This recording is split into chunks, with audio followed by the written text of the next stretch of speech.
Here we are, Mike and Ev from Metro Trails, back with some more history for everybody, and we're back in Washington, New Jersey, our hometown, right, Ev? We're happy to be here. He's all bundled up. I've always loved Washington, and this is the Pocket Park, but there's a lot more interesting history to it than just that, right, Ev? So this here was where the hardware store once stood. That's the most recent thing that was in the site.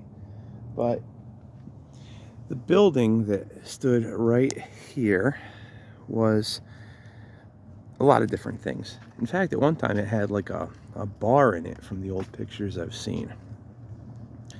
The building had been here since at least, I believe, 1861 from what we've found. And it was once a Grand Union supermarket on the lower level. Back then, the proprietors of these stores would live above the stores. Then it was Reinhardt's Furniture. Then it was a hardware store of a few different names. Reinhardt's Furniture. Then it was one of them was called Big Hammer Hardware, and everyone will remember that there was this enormous hammer that hung from the building. It was sort of an icon in Washington. And the hardware store was this amazing place. You'd go inside, and there was this old guy behind the counter, and it didn't matter what weird thing you needed. It looked like this sort of haphazard mess, stuff everywhere. And you'd ask the guy, I need such and such size weird bolt that hasn't been made for 50 years. And he said, oh, hang on a second. And he'd reach into this organized chaos and pull out exactly what you were looking for. It was just amazing. So it was a really great hardware store. You get the Home Depots and the Lowe's and stuff. Put those types of stores out of business, unfortunately.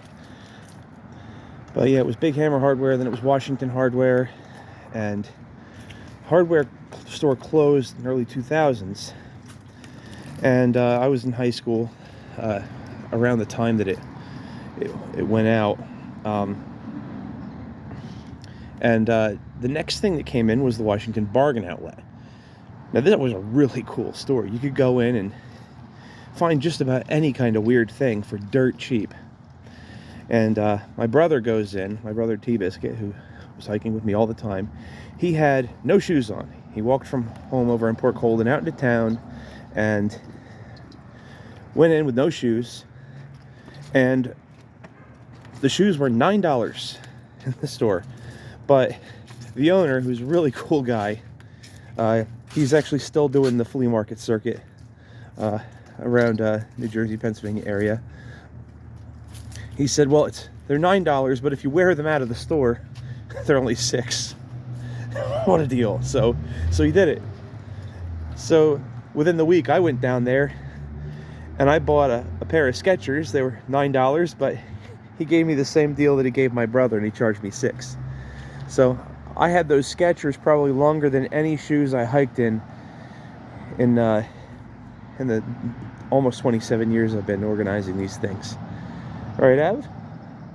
So the Bargain Outlet went out, and in 2007, unfortunately, the building here burned down.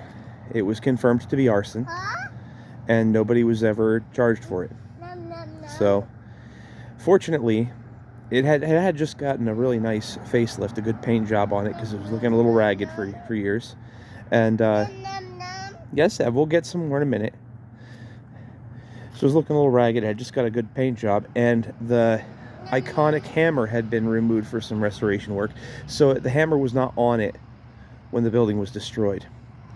Then, within a few years, hang on.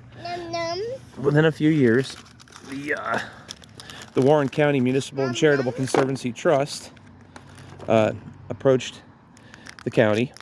They approached the Warren County Municipal and Charitable Conservancy Trust about the funding to make their pocket park that's here today.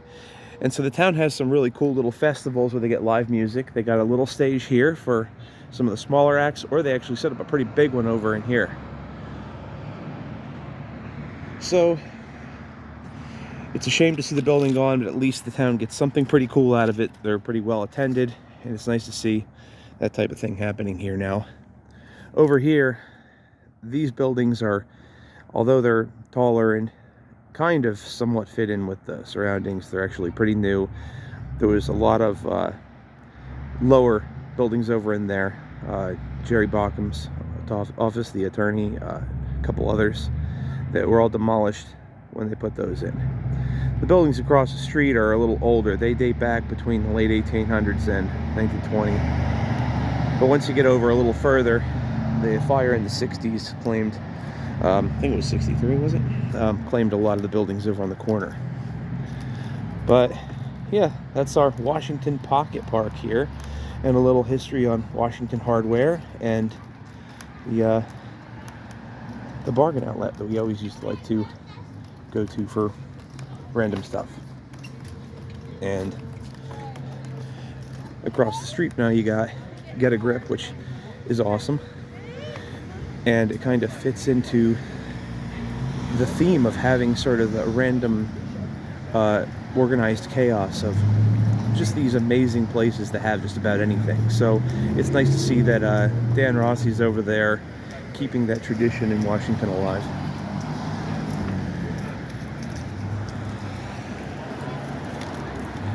There you have it.